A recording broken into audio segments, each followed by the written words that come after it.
Olá, meus amigos, eu sou Alexandre Costa em Personagens da Bíblia de A a Z. E o nosso personagem é Salomão.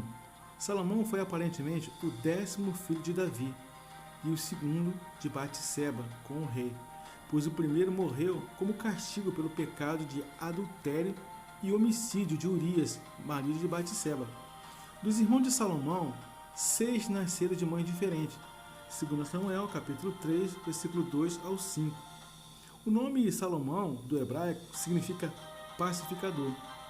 Salomão nasceu em Jerusalém e em seu nascimento, o profeta Natã lhe deu o nome de Gedidias, o amado de Deus. O fato de que a Bíblia chamá-lo de Gedidias só uma vez, segundo Samuel capítulo 12, versículo 25, indica que o nome Salomão é o seu nome oficial. O nome Salomão aparece aproximadamente 300 vezes no Antigo Testamento e apenas 12 no Novo.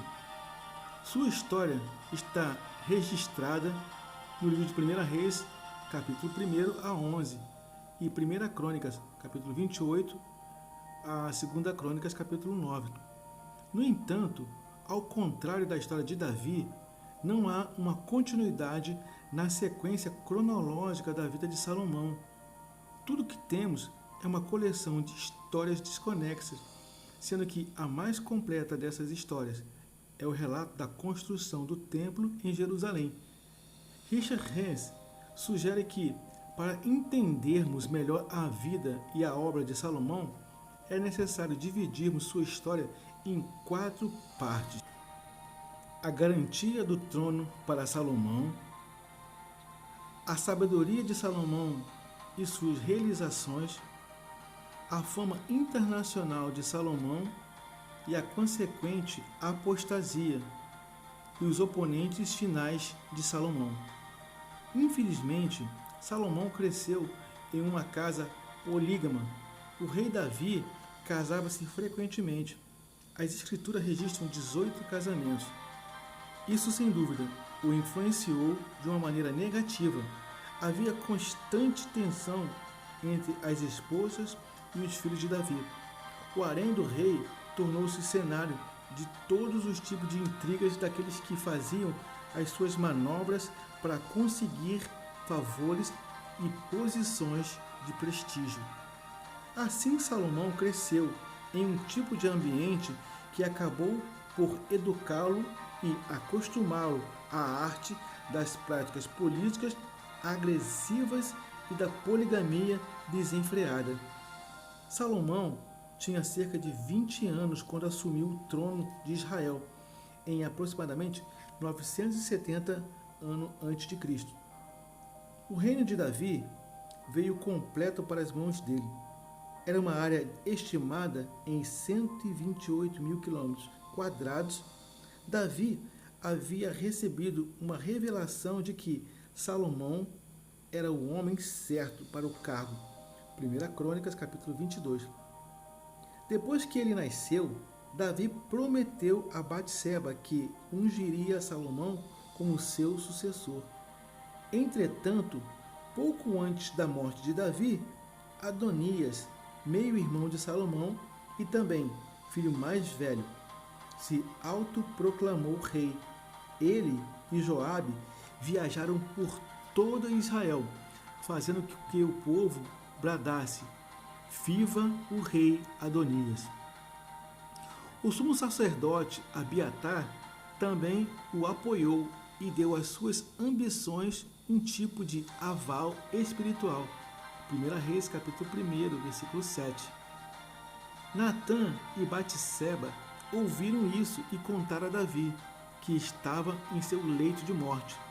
Davi imediatamente fez com que Salomão fosse ungido rei publicamente por Zadok, ordenando que a cerimônia estabelecida para que a sucessão de um rei fosse realizada.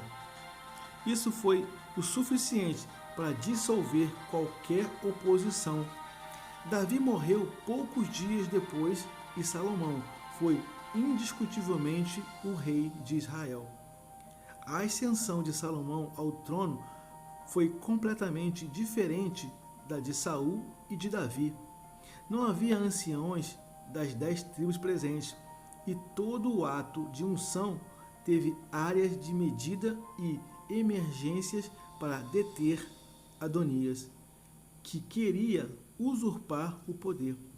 Na verdade, em muitas outras coisas, Salomão era diferente de Saul e de Davi, inclusive na origem social. Saul e Davi tiveram uma origem simples, em contraste com Salomão, que já nasceu em um palácio. Em Gibeão, Salomão ofereceu 1000 holocaustos ao Senhor e o Senhor se apareceu pela primeira vez. 1 Reis, capítulo 3, verso 4. Essa história divina foi através de um sonho, e Deus permitiu que Salomão escolhesse o que queria receber. Salomão solicitou um coração entendido, 1 Reis, capítulo 3, verso 9, e especificou o pedido com uma referência de discernir entre o bem e o mal.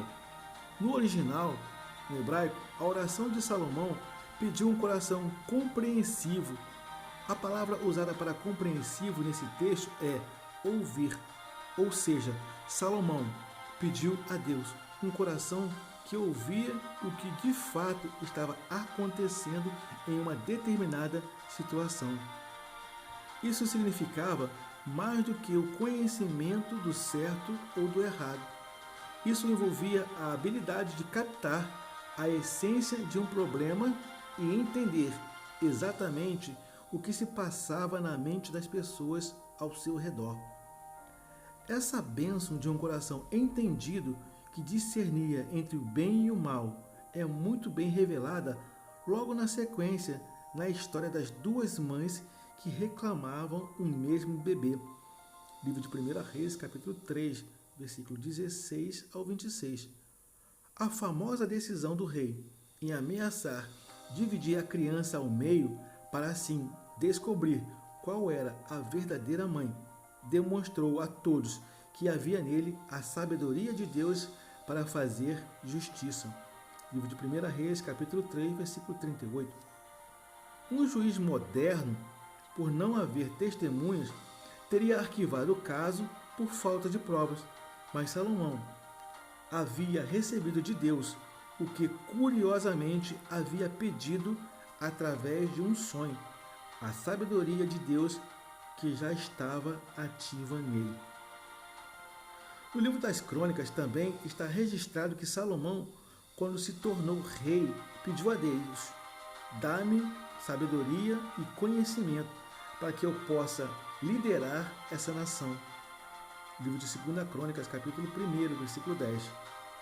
E Deus lhe disse que uma vez que ele havia pedido sabedoria e não riquezas, receberia as duas, fazendo dessa a informação bíblica que explica a razão da sua tamanha sabedoria. Logo em seguida, Salomão estabeleceu o seu estilo de liderança e de modo resoluto e seguro. Matou todos os inimigos de seu pai e em seguida executou todos aqueles que poderiam tomar o seu trono, inclusive Adonias, a quem acusou de traição.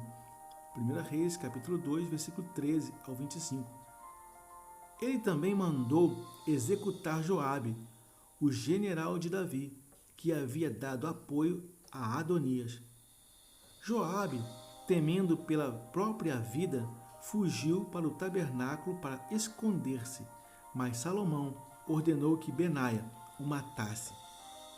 Por sua vez, Benaia sucedeu a Joabe como comandante do exército de Israel. 1 Reis, capítulo 2, versículo 28 ao 35. Abiatar não foi executado, mas a linhagem de Zadok tomou o ofício de sumo sacerdote, em recompensa de ter apoiado Davi e Salomão.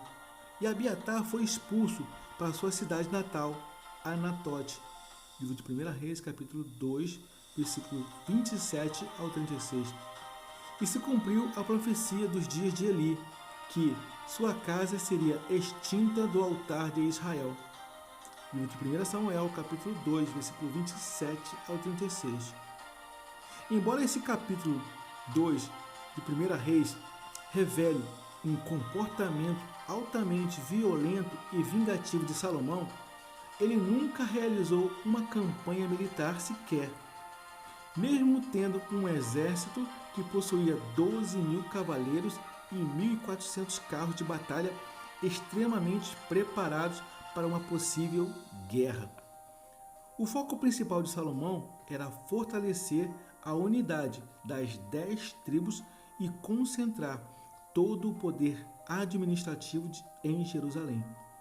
Ele estabeleceu 12 distritos administrativos em vez de 12 tribos e cuidadosamente os dispôs de modo que eles se entendiam pelas fronteiras tribais e nenhuma tribo tinha poder sobre nenhum deles. Cada distrito era responsável por prover todas as necessidades do templo e do palácio durante um mês por ano. Isso incluía absolutamente tudo: alimento, estuário, gado, material de construção, trabalhadores e dinheiro para impostos. As provisões diárias de Salomão eram 30 tonéis da melhor farinha e 60 tonéis da farinha comum, 10 cabeças de gado engordado em cocheiras, 20 cabeças de gado engordado no pasto e 100 ovelhas e bodes, bem como cervos, gazelas, corças e aves escolhidas. 1 Reis, capítulo 4, versículo 22 ao 23. Um tonel era o equivalente a um coro. O coro era uma medida de litros e peso que equivalia a 450 litros ou quilos. Tudo isso significava um pesado fardo para um distrito, pois representava quase tudo o que ele produzia em um mês. Os distritos então estocavam tudo todo o ano para a época em que tivessem que pagar o seu tributo. Ao longo dos anos, isso gerou um descontentamento considerável entre o povo. Além disso, as 12 tribos nunca esqueceram o tempo quando elas eram independentes, com governo e administração próprias, e certamente ansiavam pelo dia em que retornariam a essa condição. Na verdade, esta foi a grande causa humana da divisão do reino nos dias de Roboão. Roboão queria manter e aumentar os impostos, enquanto que Jeroboão prometia a liberdade tributária. Por outro lado, Salomão, assim como Ramsés II do Egito, era um construtor ambicioso e esbanjador. Seus dois primeiros projetos arquitetônicos, o templo e o palácio, eram luxuosos e muito dispendiciosos. Vale a pena lembrar que Salomão tinha uma alta fortuna deixada por Davi em caixa. Somada a essa quantia, estava o fruto da opressão do povo, que eram as arrecadações das altas taxas e impostos guardadas nos primeiros anos do seu governo. No início do governo de Davi, ele havia feito uma aliança com o Irão, rei de Tiro, e dos fenícios. Durante esse tempo, Irão e Davi se tornaram amigos muito próximos. Irão visitava o palácio com frequência à medida que Salomão crescia, e Irão também o considerava como um amigo. Bom, meus amigos, aqui nós concluímos a primeira parte do estudo de Salomão. Eu sou Alexandre Costa, em Personagem da Bíblia de A a Z. Shalom, shalom, graça e paz.